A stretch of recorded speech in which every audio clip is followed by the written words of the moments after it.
What's up, everyone? Welcome to the Power Play with CJ. To focus in on, Marc-Andre Fleury's play as of late, and John Buccigross posted this in a blog. Fleury's on pace to be a Hall of Famer, and statistically speaking, yeah, the actual statistics that matter aren't as good as other contemporaries of Fleury, but the wins, when I know wins are forever irrelevant as a goalie, but he's gonna retire with over 500 wins, and you look at that, it's like, how do you keep this guy out? Now you look at in the last few, so far this season, the Penguins are winning because of Fleury and in spite of Crosby, which is one of those weird sort of situations where you're like, how does that happen? We have just entered banana land, and but it's how it goes, and you look at how well he's played as of late, which is a nice change. I mean, he's it took him until he's 30 to really put together a really good NHL season. Last year I thought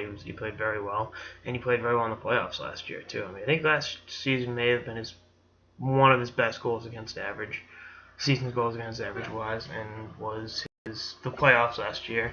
Even though they got bitch slapped by the Rangers, were his best statistics in the playoffs since 2008. So yeah, they lost in the final to Detroit, but it's one of those weird things. You look at NHL goalies that have over 500 wins. There's only two. Brodeur 691 and Patrick Roy with 551. Other goalies that are up there. Curtis Cujo has 454 and is not a Hall of Famer. He's 1,000% not going to the Hall of Fame. So he's got some people to jump over, but I think he gets in. I think a guy like him is tough to keep out, and the Stanley Cup is there.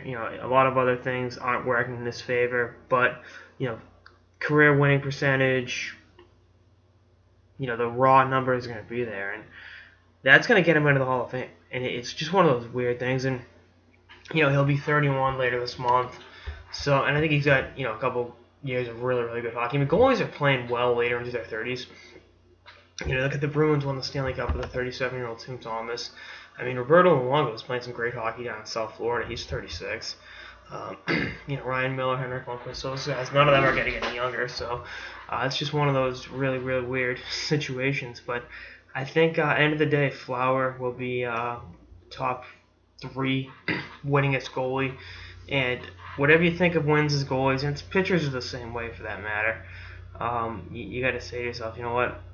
He's there, and factor in the cup. Maybe steals a Vezina in the next couple of years to really cement his legacy. I mean, he could get it this year too, with the way he's playing, and the way he's carrying that Penguins team. It's like Jesus.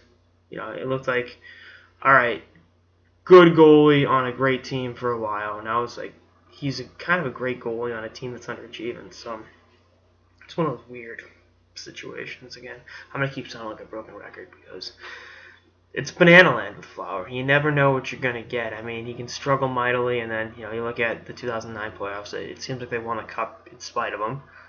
And, he made that big save on Lidstrom to preserve the one goal lead. So, in Game 7, in the dying seconds to secure the cup. So, it's like, Jesus.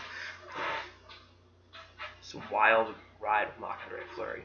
And being the number 1 pick as a goalie, putting that on his resume, too, it doesn't hurt his Hall of Fame chances. So, anyway, that's all I got sort of the Power Play with CJ. Stay tuned for episodes through the season and beyond. Later, guys.